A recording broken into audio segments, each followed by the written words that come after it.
A maioria das danças do mundo busca liberar o corpo de seu peso e alcançar a não gravidade. Outras culturas, ao contrário, percutem seus pés no chão, esquecendo-se do intento de voar. A dança flamenca é a única no mundo que busca enterrar os pés no chão e, ao mesmo tempo, elevar seus braços, libertos de qualquer peso, para alcançar os céus. Esta incansável busca pela liberdade e pela beleza entre a terra e o céu poderia ser a melhor metáfora do flamenco. Oi, gente, tudo bem? Meu nome é Vera Alejandra, eu sou diretora e coreógrafa e maestra de flamenco da Quadra Flamenca. Esta é uma aula sobre a história do flamenco que vai fazer parte do projeto Isto é Flamenco, que foi contemplado pela Lei Aldir Blanc. É um enorme prazer estar aqui com vocês para compartilhar um pouco dessa paixão que nos move a nós, integrantes da Companhia Quadra Flamenca, sobre a arte flamenca. Então eu estou aqui hoje para passar um pouco para vocês do que eu sei e do que eu venho estudando ao longo dos meus 30 anos de carreira. A história do flamenco é uma história complexa, com muitos meandros, muitos detalhes, e ninguém, o que a gente sabe depois de começar a estudar um tempo, é que ninguém tem certeza absoluta de como ela se originou. Mas algumas coisas a gente pode afirmar, que ela é o resultado da mistura de várias culturas de povos diferentes que ocuparam a Península Ibérica, mais precisamente a Espanha. Esses povos deixaram um legado cultural que deram os ingredientes para o que é conhecido como o caldo cultural que formou o flamenco. Existem muitos flamencólogos que estudam a arte flamenca e se dedicam a investigar e a encontrar os vestígios que podem comprovar para a gente as verdadeiras origens do flamenco. Existe um flamencólogo que eu sigo e respeito muito, que é o Faustino Nunes, e ele tem um site chamado Flamencópolis.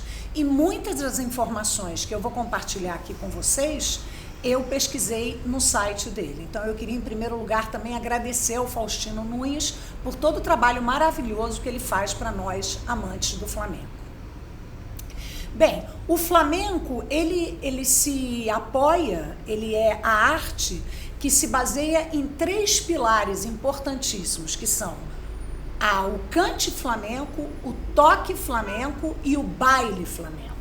Né? São essas 3 categorias, essas 3 especificidades da arte que formam a tríade que formaliza a arte flamenca. Então, nessa aula de hoje, eu vou tentar contar um pouco para vocês sobre a formação e as origens da arte flamenca, como se iniciou tudo. Impossível, gente, numa aula só eu conseguir passar para todo mundo todo o conhecimento que eu adquiri sobre a arte flamenca e impossível em uma aula só a gente poder conhecer completamente a história do flamenco. O que eu pretendo hoje aqui com vocês é passar alguns conceitos, passar alguns nomes e falar sobre alguns contextos históricos que deram origem ao flamenco e que pode possibilitar os curiosos depois continuarem investigando mais. Então, o Faustino Nunes, que é esse flamencólogo que eu admiro muito, ele acredita que o flamenco é uma maneira de interpretar. É uma maneira de interpretar o quê? A tradição e o repertório musical e dancístico da Andaluzia, do sul da Espanha, por onde passaram diversos povos que lá deixaram os ingredientes para formar o flamenco. Que povos são esses? Nós temos os árabes, que ocuparam a Espanha e a Península Ibérica durante 8 séculos, nós temos os judeus, nós temos os gitanos, que são os ciganos, e os gitanos são personagens, são um povo importantíssimo na formação do flamenco. Inclusive, eles são tidos como os intérpretes mais importantes do flamenco. Tudo isso eu vou explicando ao longo da aula. Temos também influências das cantigas medievais que já estavam lá, resultado da cultura que outros povos tinham deixado na Península Ibérica, que foram os romanos, os visigodos e os fenícios, e temos também a influência hispano-americana e afro-americana. O que significa isso? Nós sabemos que a Espanha foi um país que colonizou muitos lugares e que Cádiz foi um porto importantíssimo, por onde entraram e saíram muitos povos, muitas culturas, né? Então, se a gente pensar como Cádiz, cabeça das Américas, como é conhecido na época da colonização, e ao mesmo tempo Cádiz é por onde se junta o Ocidente e o Oriente, porque é isso que é fascinante na cultura ibérica, né? Pelo fato dos árabes terem invadido e permanecido na Península Ibérica por tantos séculos, eles trouxeram uma forte influência oriental na cultura ocidental. Então, é a junção de culturas quase opostas que dão elementos que nos fascinam dentro da arte flamenca. Então, eu gostaria de falar um pouco também sobre cada povo e cultura que esteve presente em território espanhol, dando a sua contribuição preciosa para que o flamenco se formasse. Bom, como eu disse antes, o flamenco, dito de outra maneira, o flamenco é uma criatura que vai se formar bebendo de várias músicas e danças e culturas do mundo inteiro. Isso é uma coisa muito fascinante do flamenco. E talvez esse seja o motivo pelo qual tantas pessoas se apaixonam pelo flamenco também, no mundo inteiro. Por que tantas pessoas se identificam com a arte flamenca? Porque ela carrega em seu DNA muitas culturas. Então, os povos que influenciaram muito o flamenco e que são importantes que nós mencionemos aqui nessa aula, os árabes, eles invadiram a Espanha, ficaram durante 8 séculos. Da cultura árabe, nós temos algumas coisas presentes na Espanha inteira até hoje, por exemplo, arquitetura, né? Você entra na Espanha, especialmente na Andaluzia. Os árabes, inclusive, que deram o nome andaluz, né? Eles que deram origem a esse nome, porque eles chamavam o sul da Espanha de Al-Ándalus, que dizem que significava para eles terra de vândalos, que faz sentido, uma vez que os visigodos estavam lá antes.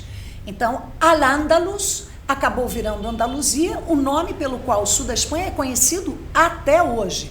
E um termo muito importante também para nós que amamos o flamenco e que nos dedicamos à arte flamenca. Então, os árabes, eles deixaram um legado cultural enorme.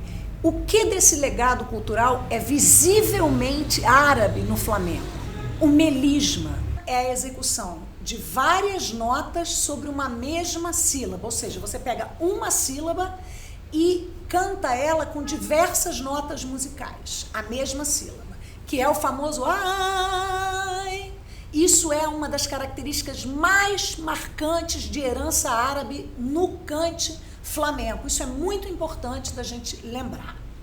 Então, o melisma é, obviamente, árabe e está presente no cante flamenco. Você tem também influência da poesia árabe também, porque muitos estudiosos chegaram à conclusão que a maneira que os árabes faziam poesia é muito parecida como se faz a poesia no flamenco. Mas o melisma é a característica mais forte que a gente encontra no flamenco de origem árabe. Também temos o seguinte detalhe importante, gente. Os árabes, o último baluarte que foi reconquistado pelos reis católicos durante a invasão árabe foi Granada. Granada foi o último califado reconquistado pelos reis católicos, Isabela e Fernando. E Granada tem um forte acento flamenco que se diferencia um pouco do resto da prática flamenca dos outros lugares da Andaluzia, que é a famosa zambra flamenca, ou seja, a palavra zambra tem vários significados, pode significar uma festa, uma reunião, e também era o local que eles faziam essas reuniões para praticarem o flamenco, e também é o nome de um ritmo no flamenco, né? Que é muito parecido com outros ritmos chamados tangos e tientos. Mas a zambra tem uma marca característica que só se encontra em Granada.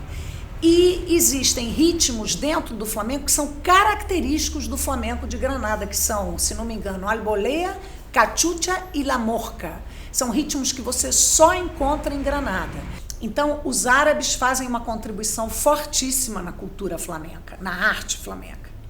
Os judeus já estavam na Península Ibérica quando os árabes chegaram. E os árabes e os judeus se entendiam muito bem. Eles trabalhavam juntos, faziam muitas coisas juntas. Porque a gente tem que lembrar que o auge da Península Ibérica, inclusive conhecida como da Época de Ouro, tá?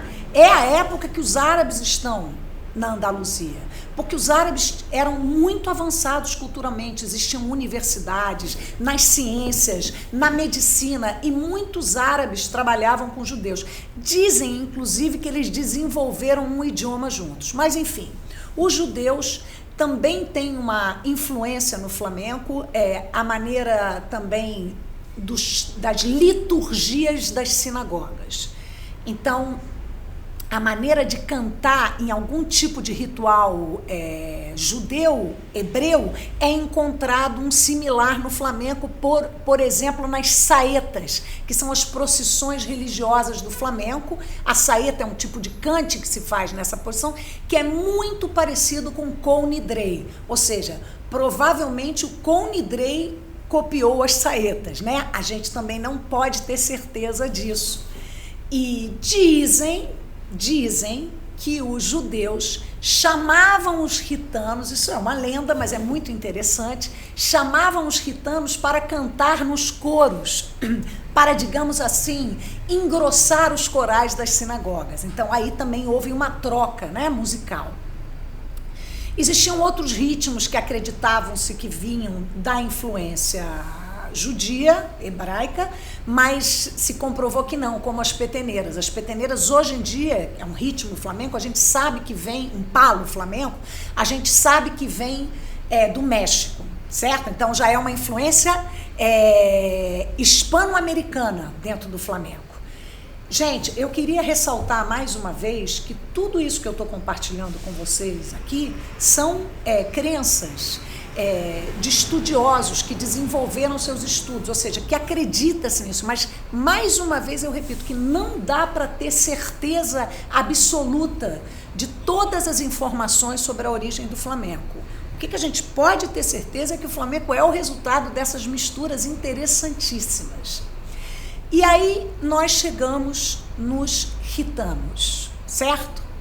Os gitanos chegam na Espanha, na Península Ibérica, em aproximadamente 1425, alguns dizem 1462. Eu já vi essas duas datas em documentos.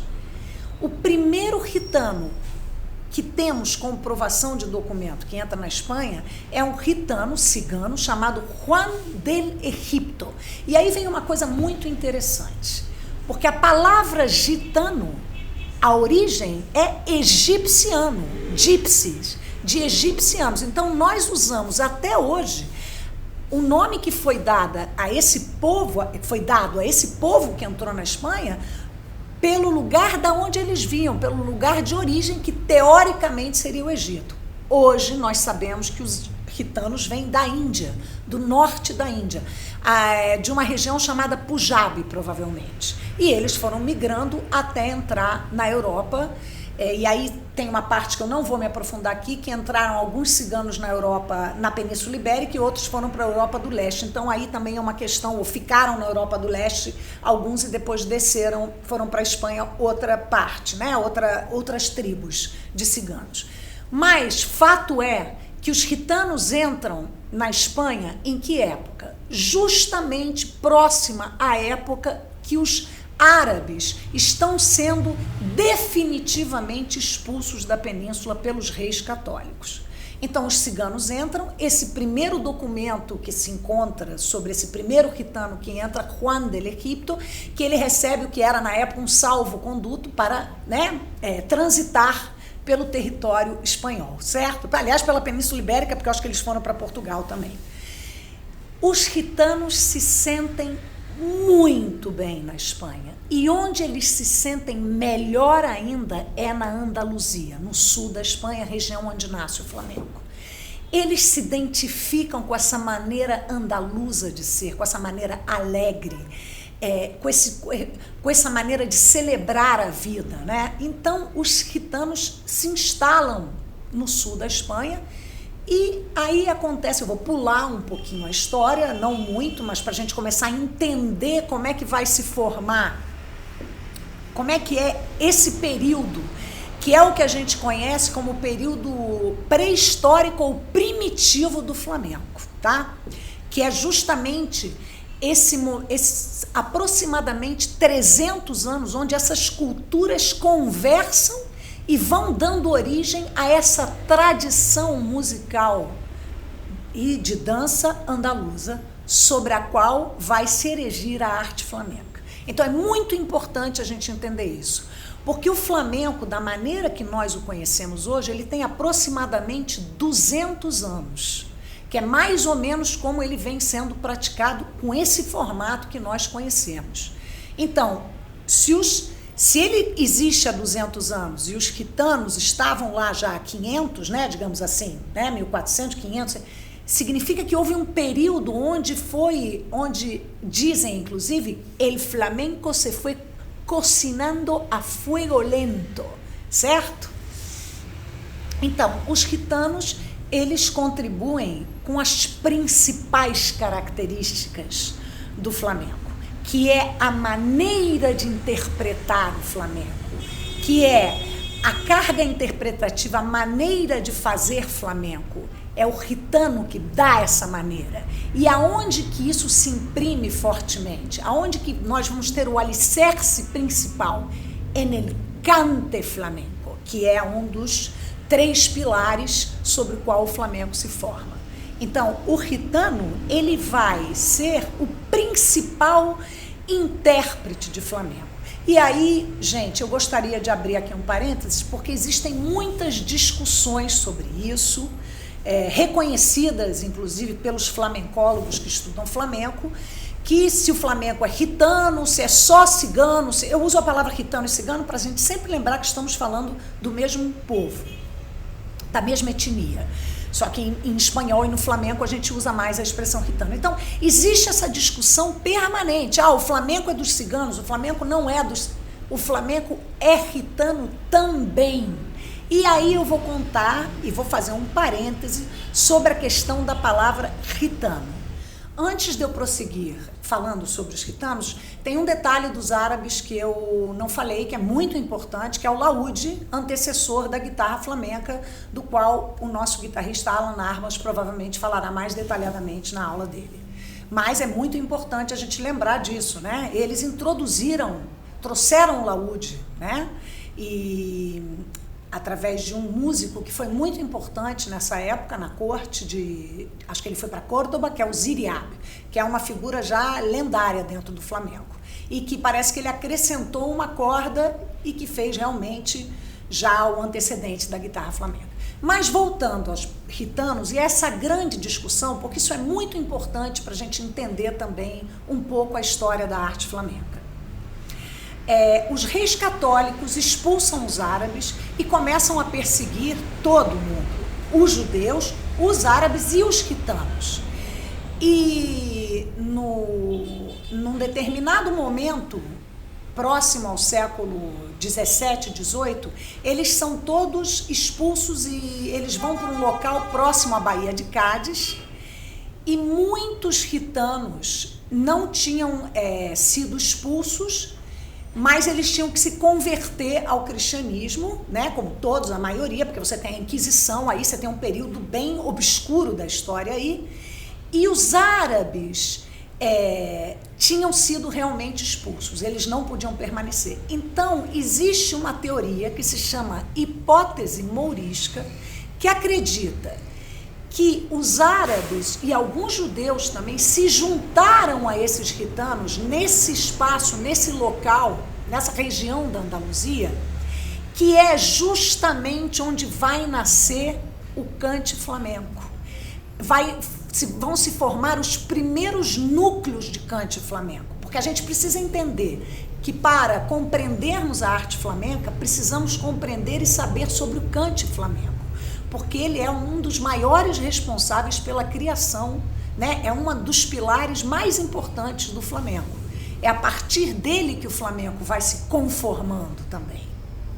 Não que a dança e o toque não tivessem importância, mas o cante vai definir, justamente porque ele vai se formando em cima dessa tradição também, jogando elementos novos e com toda essa mescla cultural provocada por esses povos todos que habitaram o sul da Espanha. Então, a questão da palavra gitano, acredita-se e existe uma hipótese que nem todos que eram chamados de gitanos eram de origem, de etnia cigana. Isso é muito importante a gente entender, porque o lamento, porque existe uma maneira pela qual a arte flamenca é conhecida, que é el arte del quejío, ou seja, a arte de se lamentar. E que quem não mais que os árabes para se lamentarem por terem sido expulsos. Então, é uma teoria que deve continuar a ser estudada, porque pode ser certa que nem todas as pessoas que conviviam, esses seres que foram marginados e marginalizados pela perseguição, eram da etnia cigana, eles poderiam ser de outras etnias. E justamente dessa mistura nasce o cante flamenco. Porque se a gente for pensar bem, os ciganos estiveram em outros lugares da Europa e o cante flamenco ele só existe no sul da Espanha. Então, é uma teoria a ser pensada. Também é importante essa contribuição do gitano, essa carga dramática e essa alegria, essa vontade de viver, né? Então, os gitanos entram com essa grande contribuição, eles são, ou seja, o que podemos dizer é que sem os gitanos não teríamos o flamenco, mas não é apenas dos gitanos, não é somente dos gitanos. Agora também eu gostaria de falar das influências hispano-americanas. Veja bem, a Espanha colonizou grande parte da América, né? Praticamente toda a América Central, a América Latina foi muito colonizada, majoritariamente colonizada pela Espanha, e uma parte por Portugal. Havia um trânsito enorme, a entrada dessas pessoas que chegavam de outros locais era por Cádiz. A cultura espanhola também saía por Cádiz. Existe sobre Cádiz esse pensamento lindíssimo que Cádiz consegue juntar o Ocidente e o Oriente e olha para a América. Gente, isso é lindo, porque isso explica a arte flamenca, né? Porque ela tem elementos daí também. Então, existem ritmos como a vidalita, a milonga, ritmos que vêm, ritmos também conhecidos como de ida e vuelta, a habanera cubana, a guajira, existem ritmos que são importados da América para dentro da Espanha e que lá sofrem transformação e sofrem uma maneira nova de serem interpretados e vão fazer parte do repertório do flamenco. É muito importante isso, porque é muito fascinante, porque os espanhóis vão colonizar, buscam também e bebem também dos lugares por onde eles passam e trazem de volta para a cultura espanhola influências americanas. Outra influência importantíssima na formação da arte flamenca e que está sendo muito mais estudada e mais valorizada ultimamente é a influência afro-americana. Cádiz, Triana eram portos por onde passavam muitos escravos. O tráfico de escravo era forte nesses portos. E os negros chegam com um ritmo primeiramente conhecido como tango americano ou tango de negros, também conhecido como mandongue ou mandongui, que está comprovado que deu origem a toda a família rítmica binária que se encontra no repertório flamenco. Então, falando de todos esses povos, nós podemos já entender o que vai formando o flamenco, o que está dentro desse caldo cultural que irá dar origem ao flamenco. E a influência afro-americana é importantíssimo, vem de Cuba provavelmente e é transformada e irá dar origem a ritmos típicos de Cádiz como tanguilhos, depois os tangos lentos que são os tintos e outros ritmos que a gente chama em quatro, que são binários também, muito utilizados no flamenco. E aí, gente, uma coisa importantíssima. O flamenco vai nascer, ele vai começar a se configurar, e aí a gente já está próximo ao século XVII, XVIII, apoiado em ritmos de 3 e nesses ritmos binários de 4, né? Que a gente chama de quaternário também. Então, o que acontece? O flamenco ele vai surgir quando na Europa as danças estão no auge, as danças folclóricas. Você tem os fandangos em alta, você tem os minuê afandangados em altíssima, acontecendo em todos os locais, né? E a gente tem que lembrar que essa tradição folclórica espanhola é enorme, é grande e já faz trânsito com o resto dos outros países da Europa, né? As outras cortes também, né? Existe um detalhe muito interessante que o Caminho de Santiago fez muito trânsito cultural também. Muitas pessoas, muitos peregrinos que iam por esse caminho levavam também sua cultura, né? Os jograis, os trovadores, os bardos, são artistas da época, né? Então, nós temos as danças em alta na corte e no popular também, nas vilas e as pessoas, o povo também dançava muito. Essas duas classes sociais trocavam muita informação também, e você tem a entrada desses ritmos de origem africana e americana através do tráfico de negros. Então você começa aí a ter uma formação rítmica muito rica também. Não só isso, mas maneiras de dançar. O baile, o tango de negro é um baile jocoso, é um baile brincalhão, é um baile sensual, certo? E aí, então, a gente tem tudo o que a gente precisa para começar a formar aquilo que viria a ser o antecessor do flamenco, de acordo com o pensamento de flamencólogos como Faustino Nunes, que eu acredito muito que ele esteja pensando da forma correta e também apoiado, ele e os outros, em pesquisas e recentes descobertas através de recortes de jornais da época, a gente consegue se aproximar mais dessa verdade flamenca, dessa verdade da origem. Então a gente tem aí outro elemento fortíssimo, que eu já tinha falado antes, são as cantigas peninsulares, e outra coisa, que é muito importante a gente falar.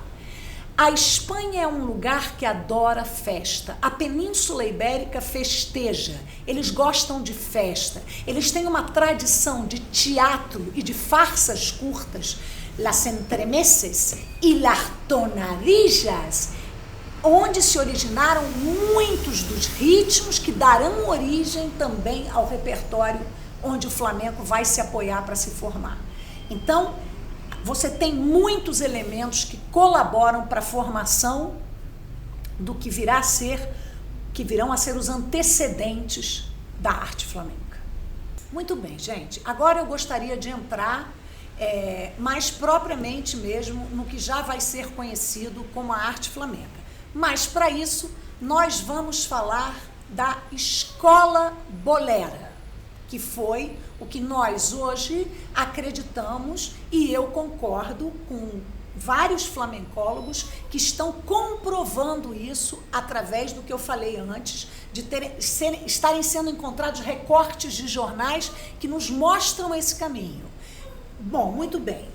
A Escola Bolera é simplesmente a organização de toda a tradição de músicas e danças da Andaluzia, do repertório folclórico andaluz, executados com castanhola. A Escola Bolera oficializa o uso das castanholas, o que faz a Escola Bolera ser super atraente em várias partes da Europa. Nós estamos falando século XVIII até meados do século XIX.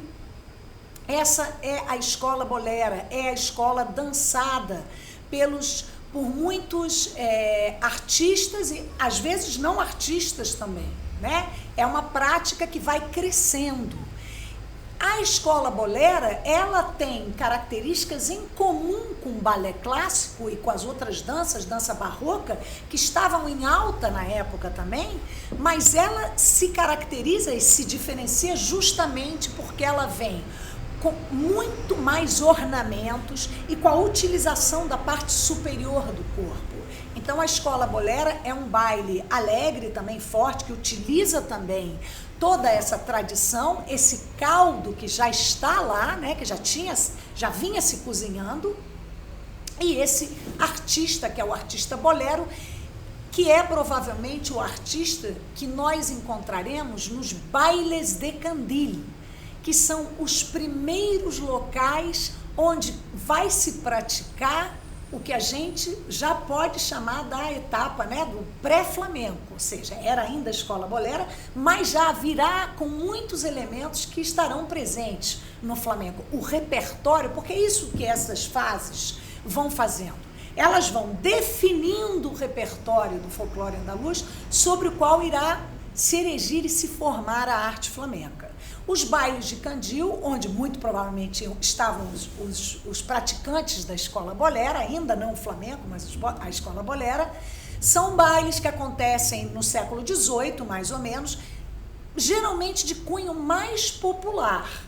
E as pessoas dançavam e cantavam esse repertório andaluz, né, que se diferencia das outras danças da Europa, que também estavam no auge, justamente pela utilização das castanholas. Então você tem muitos fandangos, raleios, aí você vai ter muitos ritmos que irão dar origem a muitos outros ritmos depois do repertório flamenco. O Faustino Nunes, ele acredita que o flamenco, que o bolero, já é o artista que virá a ser o artista flamenco, mas ele antes é chamado de bolero. E aí acontece uma coisa muito interessante. A Escola Bolera, ela é praticada, mas ela começa a perder, ou seja, os espanhóis, eles gostavam muito de sua própria cultura. Eles gostavam que tudo tivesse um acento mais o quê? Mais andaluz, mais gitano. E aí eu vou voltar um pouquinho na palavra gitano para justamente contar para vocês que nesse momento, nessa transição do século XVIII para o XIX, a palavra gitano, e talvez até um pouco antes, ela ajuda a incentivar e a enfatizar o sotaque espanhol da arte que está sendo praticada. Então começa a se pensar da seguinte maneira: quanto mais gitano é o meu baile, meu toque, minha dança, mais espanhol eu sou, mais autêntico. Então, o que acontece? O artista quer se diferenciar cada vez mais da arte francesa. Os espanhóis, eles começam a protestar, a não gostar mais que a dança espanhola esteja se afrancesando demais.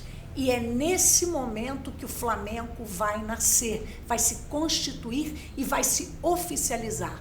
Porque o que o artista e o artista espanhol e o praticante da arte, do repertório andaluz faz?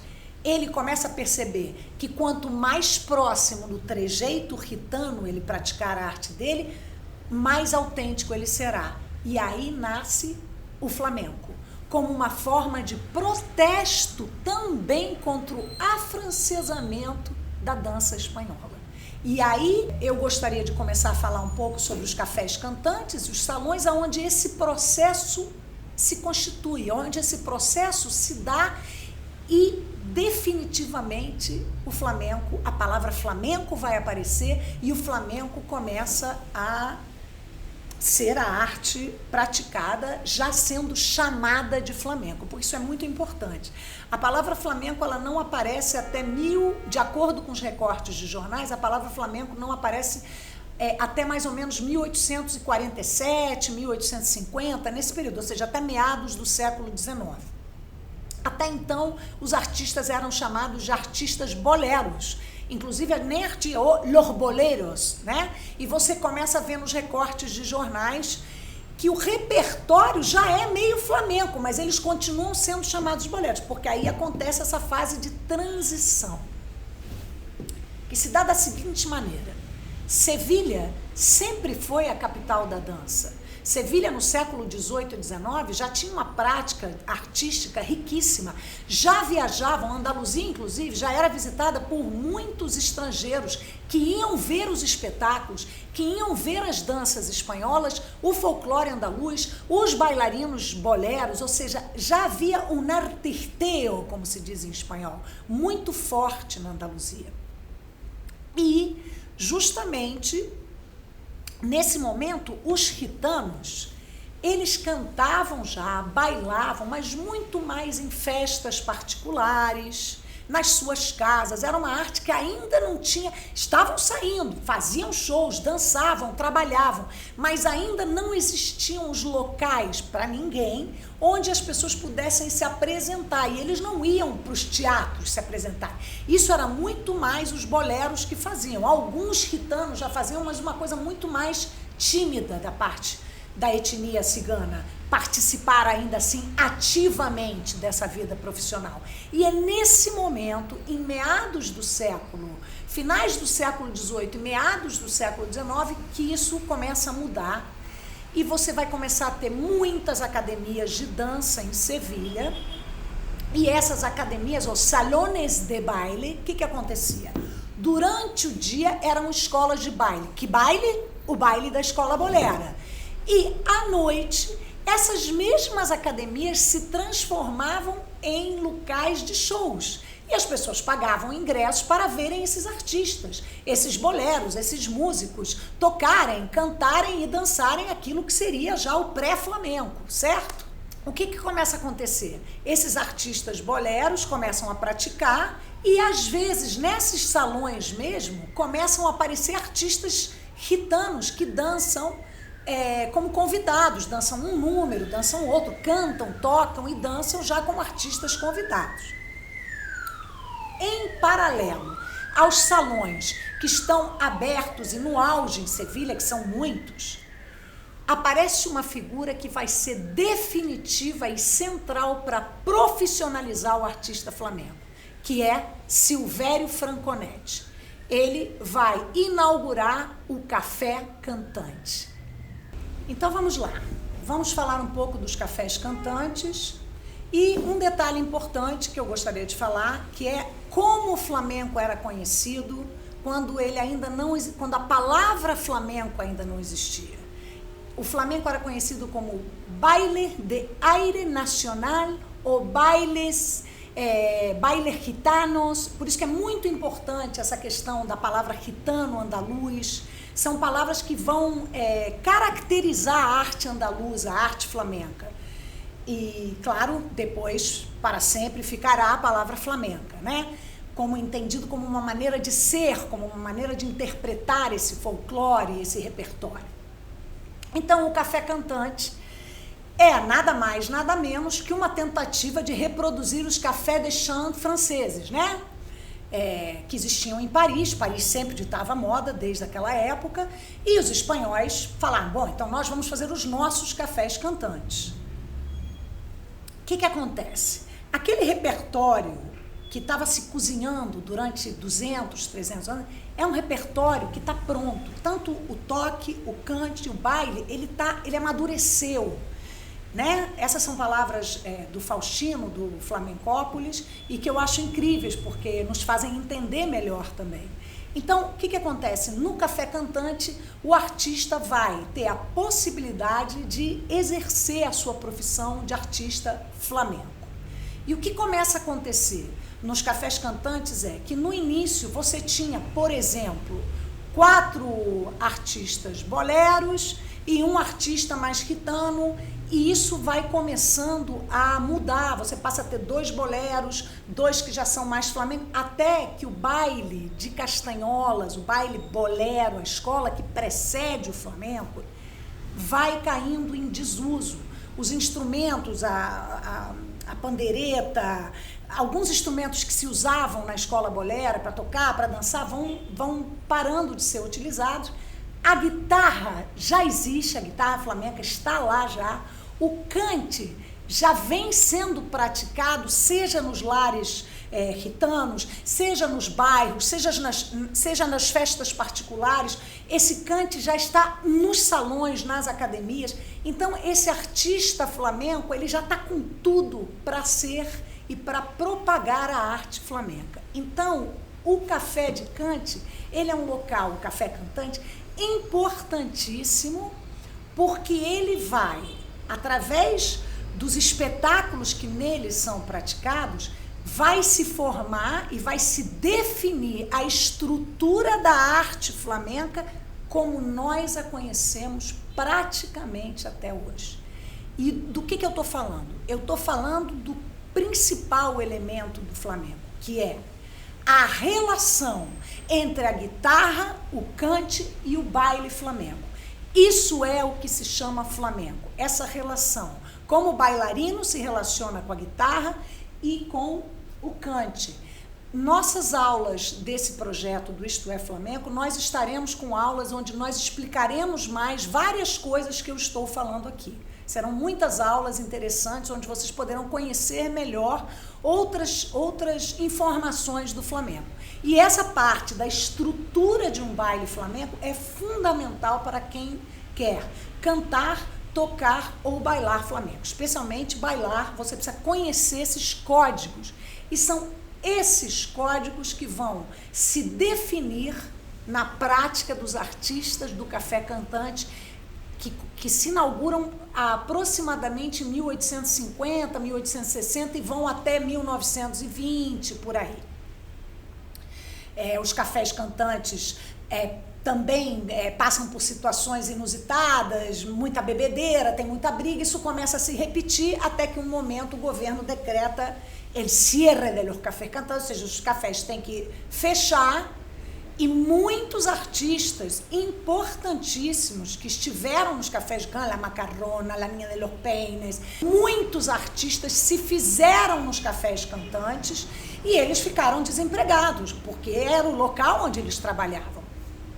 Também se definiram alguns ritmos, que são os ritmos que se usam mais para bailar nos tablados, que serão os herdeiros dos cafés cantantes, né? Então, o que mais se bailava, as mulheres, alegrias, que nós dançamos até hoje, inclusive nossa aula de estrutura será por alegria, justamente porque nos cafés de cante era o que mais se dançava, roças, que é da família também, se começa a se bailar por soleá também, os homens bailam farruca e bailam sapateado. Isso é outro detalhe importante. O sapateado também é uma tradição espanhola antiquíssima, anterior ao flamenco, inclusive, e muito utilizado. Tanto que a escola bolera ela já tem um marcaje de pés. Não é o de sapateado tão desenvolvido que temos no flamenco, mas já é um trabalho de pés. Então, o sapateado já está presente na arte espanhola anterior ao flamenco. Então, isso é um detalhe importante também. Então, os homens bailam esses bailes, a farruca, o sapateado, bailes que provavelmente vêm dessa família de 4, né? Os ritmos binários, o tango americano, que eu contei antes, né? Que chegou em Cádiz através da migração afro-americana, né? De Cuba. Então, os homens bailam esses bailes mais estáticos de corpo, onde tem um trabalho mais forte de pés, e as mulheres dançam uma coisa onde há um trabalho mais florido e floreado, de tronco, de braços. As mulheres usam bata de cola, usam manton, usam abanico, tudo isso nós explicaremos e daremos nas próximas aulas que vocês verão no nosso projeto. A gente vai falar sobre tudo isso, sobre a bata de cola, sobre o manton, sobre o abanico.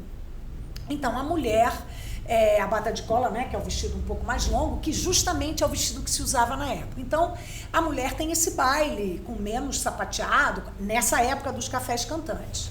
Bom, os cafés cantantes fizeram a fama de muitos artistas de flamenco, já eram artistas de flamenco.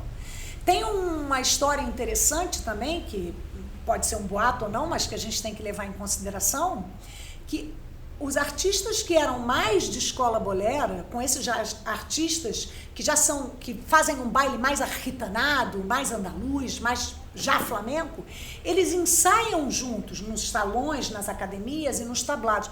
Então há uma cópia, porque a escola bolera ela tem toda uma estrutura já no baile dela. Ela tem códigos já bem definidos. E o flamenco vai utilizar esses códigos também para estruturar a sua arte. Nasce nos cafés cantantes também o cante para escutar, não só para bailar. Também o frequentador do café cantante, ele também vai ouvir um cantaor. E aí o que acontece? Nos cafés cantantes, tanto o cante, quanto o baile, quanto a guitarra se desenvolvem tremendamente e definem a estética flamenca, tá? Então, surge esse período onde o tablado o café cantante não é mais tão bem visto, tem fama de ser um antro de perdição, como a gente diz, e ele é fechado por decreto e esses artistas ficam sem trabalho. E aí surge uma coisa que um período chamado da ópera flamenca. O que acontece? O flamenco é levado para espaços maiores, teatros, praças de touro, circos. Esses artistas têm que trabalhar, então eles vão trabalhar, e os empresários se aproveitam um pouco dessa coisa de ópera, de chamar de ópera, porque parece que eles eram o imposto era mais baixo. Então eles produzem, começa a ter essa produção de espetáculos para massas, né? Em estádios, praça de touro. E esse período da ópera flamenca, essa fase, não é muito bem vista pelos puristas flamencos. E algumas pessoas começam a dizer que isso faz a qualidade artística do flamenco decair. E é um período que causa muitas controvérsias. Mas ambos, como eles coexistem um pouco, essa coisa da ópera flamenca e dos cafés cantantes, que ainda existem alguns, é um período conhecido como Época de Ouro, mas esse nome também causa controvérsia por causa da ópera flamenca. Porque alguns dizem, não pode ser Época de Ouro se teve a ópera flamenca. Uma das características é que os palos, que é a maneira que nós chamamos os ritmos no flamenco, é palo, ritmo. Você não pode dizer, que ritmo é esse, alegria, que ritmo. Não, é palo. E o que define o palo é o cante, essa grande importância, né, do cante no flamenco. Então, eram praticados palos, ritmos para nós mais festeiros, fandangos, ritmos de ida e volta que nascem também aí pela década de 30, 40, começa a se incluir, como as colombianas. E o pessoal acha que a qualidade característica del cante rondo, e que foi uma coisa da qual eu não falei até agora, né, que falei um pouquinho do cante, que é o lamento, é a arte do lamento, da queixa. Então, por isso também el cante é conhecido como cante rondo, profundo, né? É um cante de dor, de lamento. E esse cante se desenvolve muito nos cafés, tanto os cantes mais alegres, como esse cante mais rondo. E o Silvério Franconetti, inclusive, é um excelente seguirigeiro. Seguirige é um dos palos principais, muito praticados na arte flamenca, que representam muito bem essa parte do rondo. A soleá também, rondo.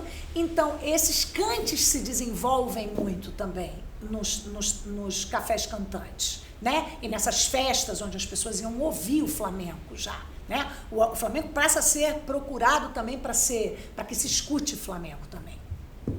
E essa característica, essa qualidade, né, del arte del quejío, isso é flamenco também, né?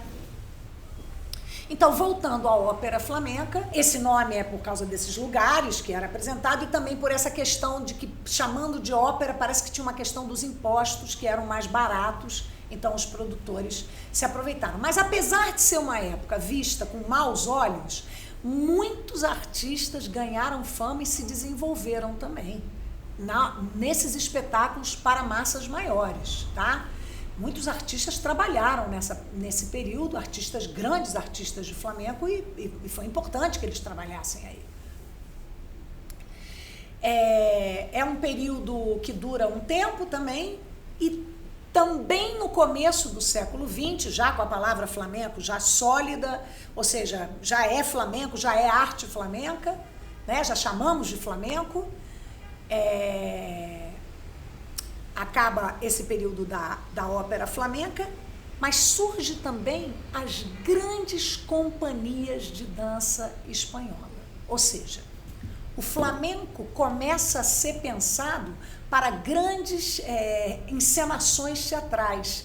E uma das artistas que melhor representa essa mudança dentro da arte flamenca também, de levar o flamenco para os grandes teatros, com uma obra, ou seja, já um ensaio do que seria um teatro dança flamenca, é Antônia Mercé La Argentina.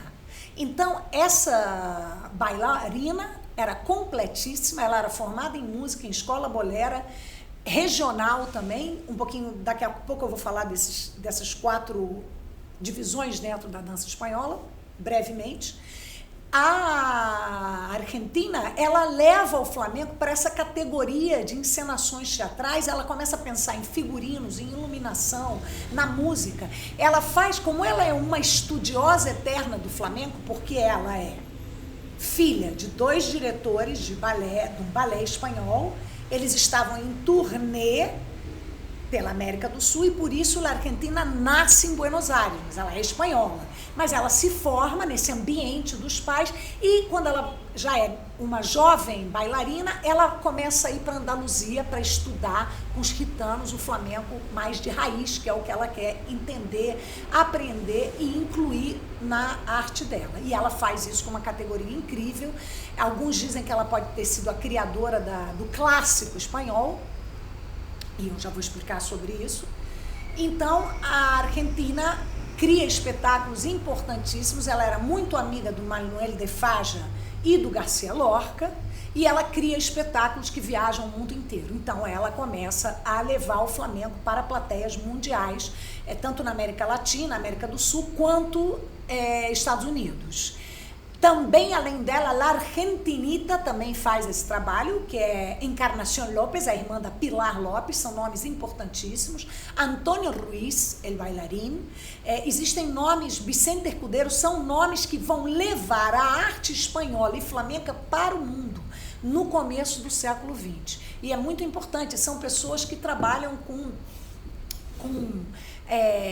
uma sofisticação que também causa algumas críticas aos puristas, que vêm com olhos, isso aí não é mais flamenco, está muito sofisticado, está muito elaborado, mas não, porque ela, por exemplo, é uma artista que leva um pianista para o espetáculo dela para fazer os bailes mais folclóricos e de escola bolera, mas leva também os guitarristas, os cantadores, ela valoriza a arte espanhola em todas as suas pontas.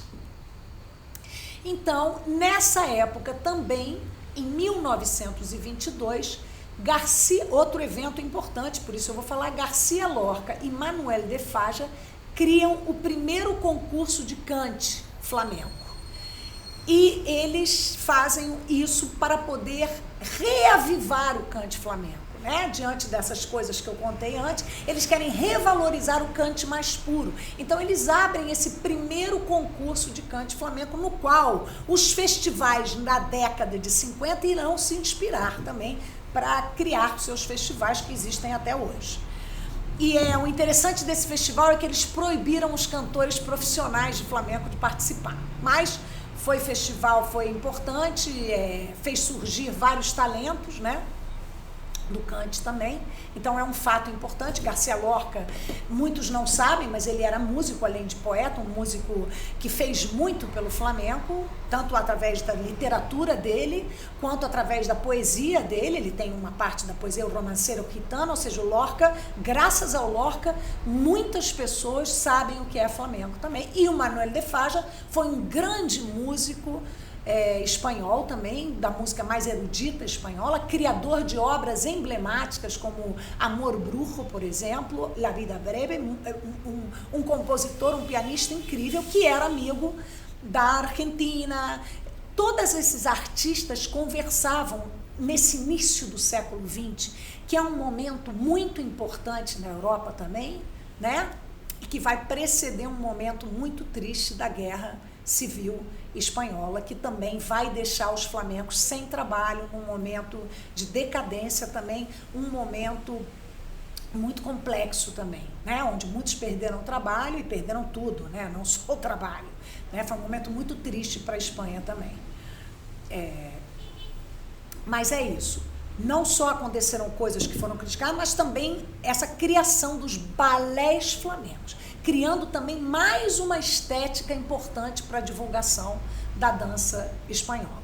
Bom, chegamos na década de 50 do século 20 e o que vai acontecer? Vai acontecer que vão abrir os tablados, vai nascer o tablado flamengo, que nada mais é que uma releitura do Café Cantante, né? E junto com ele uma revitalização da arte flamenca, da alegria espanhola, que apesar de ainda estar num momento de ditadura complexo, acabou a guerra já, né? Já se passaram alguns anos, então o espanhol ele busca essa alegria que é natural dele novamente. E o tablado vai ser esse local, onde o flamenco vai poder existir novamente em seu estado mais puro, naquela relação entre a guitarra, o cante e o baile, né? Começam, por exemplo, os artistas começam a dançar coisas que antes não se dançava, há uma expansão também lenta e gradual do repertório flamenco, muito rico, né? E teremos então, nos anos 70, continuamos nessa movida dos tablados. Os tablados começam a aparecer na Andaluzia inteira e em Madrid muitos tablados também, e em algumas outras cidades da Espanha fora da Andaluzia também, como Barcelona, por exemplo, né? Em Madrid você vai ter tablados como Corral de la Moreria, Café de Chinitas, na Andaluzia, Los Gajos, Arenales, em Sevilha, ou seja, você vai ter uma movimentação dos artistas flamencos muito grande e muito rica. E na década de 70, justamente, que vão surgir músicos como Paco de Lucía, que vão trazer mudanças definitivas para o flamenco, junto com Camarón de la Isla, junto com o cineasta Carlos Saura e junto com Antônio Gades, outro bailarino muito importante, que eu gostaria de fazer um parêntese aqui para falar um pouco dele. Vocês lembram que quando eu falei dos grandes espetáculos para teatro do começo do século XX, eu mencionei o nome Pilar López. Pilar López, irmã da Argentinita Encarnación López, foi uma figura importantíssima dentro da arte flamenca espanhola, pois ela criou balés importantes e ela foi professora, maestra de nada mais e nada menos que bailadores como Antônio Gades, Mário Maja e muitas outras figuras importantes, El Farruco também, figuras importantes que passaram pela mão de Pilar López, dessa grande maestra, e que virão transformar o flamenco justamente nessa década de 70, que é uma década, inclusive, mundialmente conhecida por trazer, né, temos um movimento hippie, ou seja, não é só na Espanha que está acontecendo muita coisa, o mundo inteiro está vivendo uma época muito interessante, com alguns eventos tristes, mas com descobertas e coisas muito bonitas, a arte está rica, proliferando, né, então os artistas estão criando sem parar, e isso vai se refletir na arte flamenca. Então nós temos um guitarrista como Paco de Lucía, que vai sofrer grande influência do jazz, E com essa influência que o Paco de Lucía, que é um gênio de guitarrista e que foi um virtuoso, ele vai aos poucos abrindo o terreno para que o flamenco beba novamente. O flamenco vai se comportar como essa criatura que vai beber de outras culturas. Isso também é importante a gente frisar. A gente tem esse movimento no flamenco permanente. O flamenco está sempre absorvendo. E é nessa década de 70 que começa esse caminho de abertura novo. Então, Paco de Lucía inaugura isso, ele vai trazer elementos do jazz. É nesse momento que ele convida o músico brasileiro Rubem Dantas para a sua banda, seu sexteto, e o Rubem introduz o cajón flamenco na música flamenca, né? Você vai ter grupos mais modernos, como Ketama, de música já flamenca, mas com influências de outros ritmos de rock e de pop. Você vai ter também a carreira, um cantor que fez uma carreira que também vai mudar para sempre a arte flamenca, porque vai fazer ela ser conhecida também pelo mundo, que é o Camarón de la Isla. O Camarón consegue a primazia de juntar o mais tradicional e o mais rondo do flamenco com o mais moderno, o mais audaz. Ele abre, ele faz esse, ele consegue levar isso para o cante flamenco. É um cantor emblemático que não há lugar no mundo onde você diga o nome Camarón de la Isla e que as pessoas não saibam quem é. Infelizmente, ele morreu jovem, o enterro dele foi um momento muito importante, foi uma perda muito grande, mas foi um cantor que contribuiu demais para essa abertura do flamenco, junto com o Paco de Lucía, inclusive os dois trabalharam juntos. E o outro binômio que vai fazer essa mudança também no flamenco, mas que principalmente vai levar o flamenco a ser conhecido mundialmente, é o cineasta Carlos Saura e o grande bailarino que também marca a época, que é Antônio Gades, que foi aluno de Pilar Lopes, que tinha uma visão mais à frente do seu tempo. Gades trouxe mudanças importantíssimas para o flamenco, para a arte flamenca. Ele criou uma estética própria, única, e ele foi o primeiro diretor do Balé Nacional da Espanha. Então, Antônio Gades é um nome emblemático, que nós também, quando ouvimos Carlos Saura, eles criam uma trilogia de filmes que levarão o flamenco a ser conhecido definitivamente no mundo inteiro, que é o Bodas de Sangue, o Carmen e o Amor Brujo. Então nós temos aí um momento maravilhoso também, rico em criações, o flamenco não só nos tablados, mas também com pessoas como Gades, Saura, é levado para os grandes teatros do mundo inteiro. E aí nós temos, a partir da década de 90, outros nomes que também trarão mudanças fantásticas para o flamenco. Você vai ter no flamenco, o flamenco vai beber a partir da década de 80, 90 da dança contemporânea. Então aí a dança flamenca começa a sofrer grandes transformações através de nomes como Antônio Canales e Eva Gerbabuena. Outro nome da época do Gades que eu não quero deixar de mencionar, que é um nome muito importante, é o nome do Mário Maja, que também foi aluno da Pilar Lopes e que também marca uma evolução artística dentro do flamenco incrível. O Mário Maja era gitano, nascido em Córdoba, mas criado em Granada, se não me engano. O Mário faz um trabalho belíssimo de releitura também dos espetáculos teatrais, valorizando a etnia. Ele coloca o povo gitano numa outra categoria, no sentido de pensar a situação sociopolítica do gitano através dos espetáculos. Então, o Ay Rondo também são espetáculos marcantes. Voltando para a década de 90, Antônio Canales, sevilhano, Eva Gerbabuena, Sara Baras, são nomes, Maria Paquis, são nomes que vão transformar também a arte flamenca, também porque são artistas antenados que irão beber. A Eva Gerbabuena é uma bailarina que vai fazer aula e vai ficar amiga da Pina Bausch e vai trazer linguagem corporal modificada, renovada, e ao mesmo tempo ela é super flamenca, né? O marido é guitarrista, Então, é uma bailarina muito importante, muito representativa. Sara Baras também, que tem companhias até hoje, a Sara Baras e a Maria Pajés, outra bailarina de Sevilha, interessantíssima também, com um trabalho muito rico no teatro. Inclusive, ela fez um espetáculo sobre o Oscar Niemeyer chamado Utopia. Então, o tablado vai ver artistas maravilhosos também, como muitos artistas desses que trabalharam no teatro, também trabalharam no teatro, no tablado, como Mário Maggio, a esposa Carmen Moura e El Guito, também um nome muito forte. Eu quero fazer um parênteses aqui, que não seria possível para mim mencionar nem 1/10 dos nomes de artistas flamencos, porque para você estudar arte flamenca, nem uma vida inteira é suficiente. Então, o que eu estou fazendo aqui, e peço por isso desculpa se eu estou me prolongando, é tentar dar um panorama para aquele que for curioso para conhecer mais sobre a arte flamenca e, a partir daqui, possa se aprofundar nesses nomes, nesses temas que eu estou trazendo para falar do Flamengo.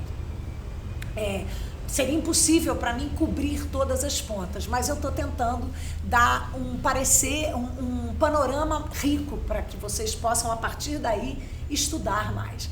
Então, a partir dos anos 90, você tem a entrada da dança contemporânea forte, o jazz já tinha entrado com Paco de Lucía, a música flamenca se alimenta de outras músicas, inclusive da música brasileira. Os flamencos são apaixonados pela música brasileira.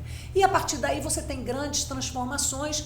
Um espetáculo emblemático do Antônio Canales é Torero, né? Que é um espetáculo que, inclusive, toda a minha geração assistiu e nos modificou, nos tocou. Outro nome muito importante é o Javier Latorre, também bailarino, maestro, coreógrafo incrível, né? Todos esses nomes estão nos filmes do Saura Flamenco e Flamenco, onde podemos ver, onde o Saura nos dá esse presente, né? Ele coloca nos filmes muitos artistas do flamenco, onde a gente pode ver a história do flamenco através de suas performances também. Temos muitos outros nomes de jovens artistas que fizeram a história do flamenco. E mais recentemente, na atualidade, temos 2 nomes que despontam no trabalho mais audaz, mais contemporâneo, digamos assim, que seria Rocío Molina e Israel Galván.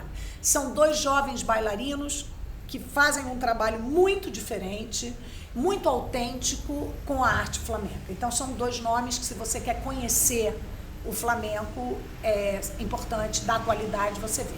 Agora, eu queria fazer um parênteses, já caminhando para a conclusão dessa aula, que é o seguinte. A gente tem, como eu falei um pouco antes, 4 vertentes na dança espanhola.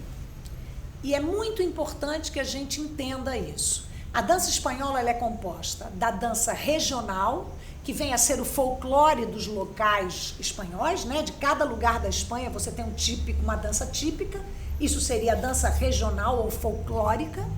Você tem a escola bolera, porque a escola bolera ela é praticada até hoje, ela é estudada até hoje. Ela tem um repertório importantíssimo na história da dança espanhola e música, não só para o flamenco, mas para toda a dança espanhola. E você tem o clássico espanhol e você tem o flamenco. O clássico espanhol nada mais é do que passos de dança flamenca estilizados, com sapato e castanhola, também muitas vezes com toque de castanhola, na maioria das vezes, e as músicas são eruditas, são músicas do repertório mais erudito espanhol, como Albéniz, Manuel de Falla, que eu mencionei antes, Turina. Então, você tem aí vertentes da dança espanhola. Muitas vezes as pessoas confundem, tá?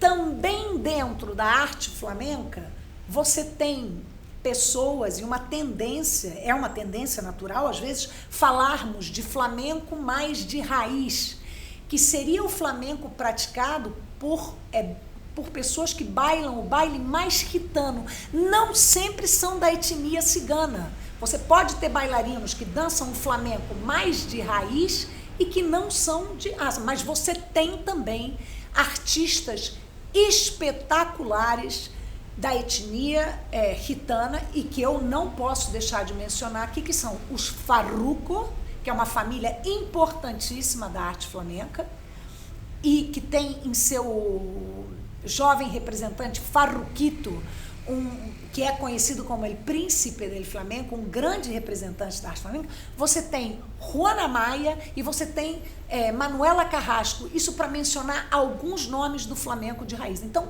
inclusive dentro do flamenco, você tem divisões de estilos, né? Você tem um flamenco mais de raiz, você está falando desse tipo de flamenco. Então, ou um flamenco mais tradicional, você pode falar, um flamenco mais clássico, você pode caracterizar o seu flamenco, fazendo ele ficar mais parecido com diferentes, com um estilo ou com outro, né? E aí que vem a parte que eu gostaria de concluir essa aula aqui para vocês. Eu espero que eu tenha passado o máximo de informação possível em pouco tempo e que eu tenha deixado vocês curiosos. Mas eu gostaria de encerrar da seguinte maneira. Como a gente observa desde o começo dessa aula, de tudo que eu estou falando para vocês, o flamenco ele é um ser que vai bebendo e vai se alimentando de várias artes. E mesmo dentro da própria arte espanhola, e aí eu vou fazer um link com o que eu acabei de falar agora, você tem, por exemplo, o flamenco que se alimentou da escola bolero, ou seja, é uma retroalimentação, o tempo inteiro o flamenco é uma leitura e uma releitura de elementos artísticos presentes na arte espanhola. Então, muitas vezes você vê passos no flamenco que se você mudar um pouco a postura, você vai ter uma coisa mais clássica, você já vai mais para a escola bolera. Então, essas nuances, então é importante entender, e aí eu concordo muito e agradeço o Faustino dele falar que o flamenco é essa maneira de interpretar a arte espanhola. O flamenco é a carga interpretativa do artista também, muito mais do que o que ele está interpretando, a maneira que ele interpreta, a maneira que ele executa um baile, uma música, um cante. Então, é importante que a gente entenda isso, até para entender como é possível que hoje em dia tenhamos artistas incríveis, inclusive brasileiros, morando na Espanha, tocando e bailando, né? O cante é uma parte mais difícil de ser executada, talvez, pelos artistas estrangeiros. Você não vê tanto artista estrangeiro, muito mais você vê músicos, guitarristas e bailarinos. Você tem guitarristas brasileiros incríveis que moraram na Espanha e que moram, como o Fernando de la Rúa e o Flávio Rodrigues, que são brasileiros e que fizeram uma carreira incrível na Espanha, né? Você tem bailarinos jovens hoje lá, como Gabriel Matias, Alice Sfai. Você tem gente estrangeira ou mexicana, como Karen Lugo, que é uma mexicana incrível. Então, assim, o que eu quero dizer com isso é o seguinte: você tem possibilidades, entendendo, estudando, lógico, gente, com muito estudo, nem uma vida inteira seria suficiente para a gente aprender o flamenco. E, obviamente, quando o espanhol está lá, ele nasce lá, o flamenco, que tem a possibilidade de beber do flamenco, da fonte flamenca todos os dias, ele terá uma facilidade, um entrosamento com esse repertório da tradição espanhola muito maior que o nosso, né? Outro nome também muito importante, Carmen Amaya, que levou o flamenco, inclusive, para Hollywood, para os filmes. Eu vou me lembrando e vou falando. Então, gente, gostaria de terminar agradecendo vocês por terem me ouvido até aqui e dedicando essa aula aos maestros que trouxeram o flamenco aqui para a América Latina e para o Brasil, para nós, como Ana Esmeralda, Laurita Castro, Carmen de Ronda, Pepe de Córdoba e muitos outros maestros que nos ensinaram para que nós possamos também continuar divulgando e amando a arte flamenca.